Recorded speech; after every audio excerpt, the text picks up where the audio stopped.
Obsessive boyfriends, love spells, cheating, loyalty, betrayal. Sounds about right.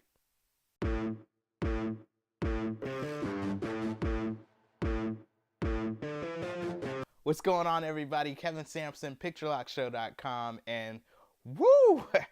East High Season 2, they were not playing this season. I mean, it's obvious that in Season 2, the production value went up through the roof. And I think not only that, the storytelling went up as well. The Bomb Squad, finally, all the people, the actors that were on the Bomb Squad could dance. And so that was cool because the body double was not fooling this guy in season 1. So I definitely appreciated that.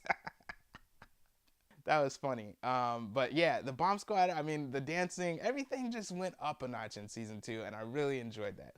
So, okay, let's go ahead and get into my top 6 characters of season 2. Now, remember, I'm a film critic, so I might geek out a little bit as I talk about these characters and go deeper than average, and I might bring up characters that you're like, what? I can't believe what that character, but that's why you have the comment section below. You can tell me who you really liked or if you agree or disagree, but just rock with me on this. All right, so at number 6, I'm gonna say Remy.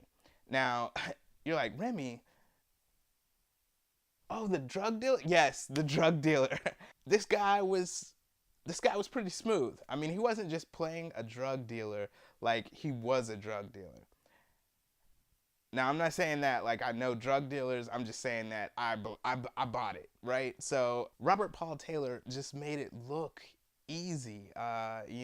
He brought this vibe to his character that really you could understand why Nicholas was seduced into being protege or errand boy. I think he just did a really good job of um, playing this drug dealer that's really duping this teenager. And there's a lot of ways that you can go with that. Like you can do it over the top, but I just felt like the swag was there, and I just believed it. So my number 6 is Remy. Oh man, my number 5, Tiffany, new girl at school. Tiffany, Tiffany, Tiffany. All right, so um, when someone shows you who they really are, believe them the first time. That's a quote from Dr. Maya Angelou. And man, with Tiffany's character, that's what I just kept saying to the screen. Like, yo, Diego does not want you. He's proven that time and time again. I think that Ashley Campuzano did a great job of portraying this love-struck side chick. And the thing about it was there was something about her that you just felt sorry for her. I'll put it this way. There's a certain high that comes with being in love. You know, that feeling that you get when someone loves and cares for you. And you could just see with the character of Tiffany that, she was the new girl at school. Diego probably gave her some attention, gave her some kind of feeling of security and love. And from there on, she kept chasing after that high. It was something about that character, the way that Ashley played her, that even though she was dead wrong. You just felt sorry for her, you know. So, my number 5, Tiffany. My number 4 is Camila Tequila. Now, Vanessa Vasquez, she just does a great job of carrying this burden throughout the entire season that you don't see, and you probably won't catch it if you watch East Los High Season 2 once. You gotta watch it more than once. And yes, I've watched it twice now. If you go back to episode 1, when we're first introduced to Camila's character, right? She's in the car. She says something along the lines of, "What kind of girl do you take me for?" And the guy says, "The kind that screws a guy in the parking lot," or something like that. And with those two lines, you're able to see so much about Camilla's character, right? So on one hand, she wants to be respected, but the guy pointed out that her actions just don't put her where she wants to be, right? Because she was in a parking lot with a married man, which is horrible.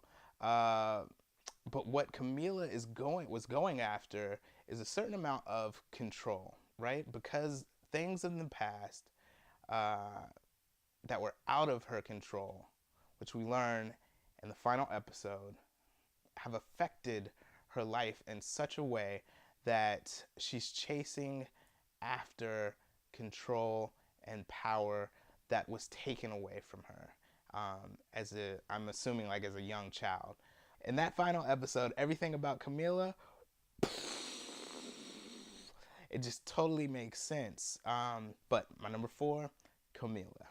My number 3 is Jocelyn. Andrea Sixtos. She did such a great job, and if you watch the season over, you'll notice that every scene she's in, there's a certain amount of gravity that she brings to the character. Like, it's this presence of Jocelyn. You feel like she's one of those characters, one of those human beings that knows what they want to do in life. Is very smart. She's a intelligent introvert that has something to say. And in every scene, even though she's looking at you, you can just tell that the cogs are turning. And I definitely think that the Jocelyn character is going to be used a lot more in season 3. At least I hope so, because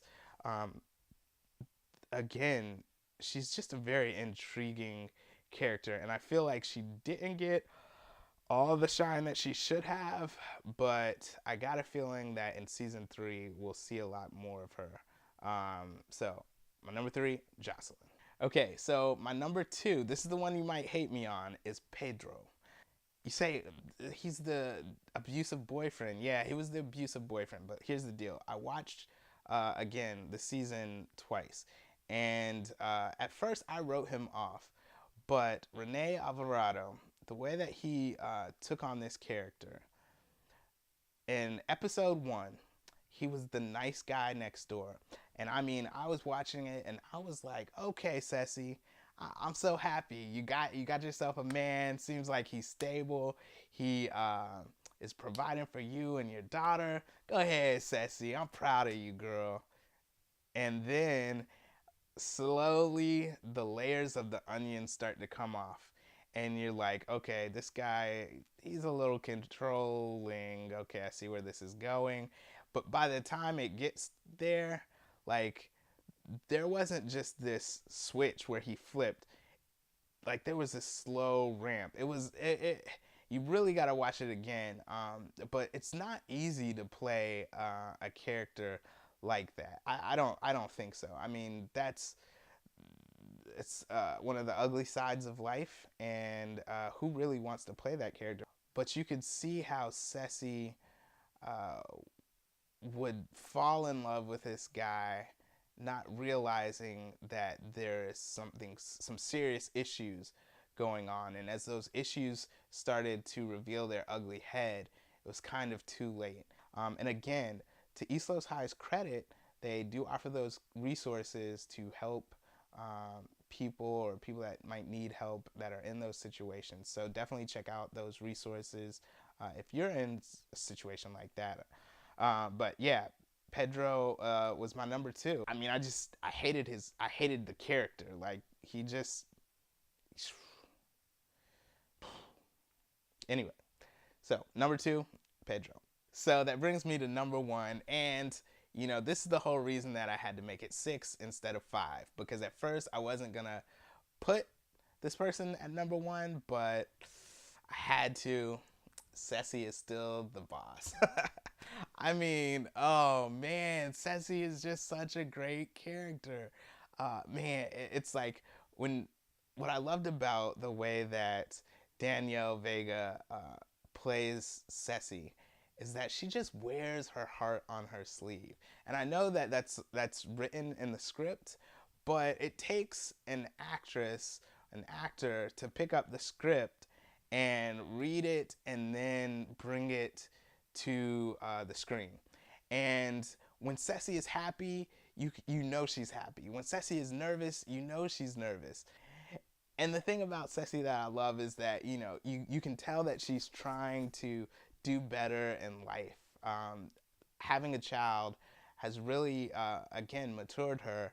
Um, but she, you know, she's trying to hit that filter button, but sometimes it's on a 3-second delay and she misses it. She's still a little brash, a little rough around the edges, but she is so real. From season 1, she had grown. You could tell that she really loves her daughter. She's working hard to try to provide for her daughter, and that love for her daughter is also what kind of entraps her in the relationship, where she's willing to overlook a few things in the beginning because she loves her daughter so much and she wants to be able to provide. You got to remember, in season 1, you know, she was pretty much homeless, you know, going to her boyfriend, staying with him. And so those are some of those factors. When she thinks about her daughter, she doesn't want her daughter to have to be in a shelter for the night. She wants her daughter to be in a loving home. And as we can see, you know, there's going to have to be some changes in season 3. But yeah, I'm sorry, everybody. Ceci is still my favorite.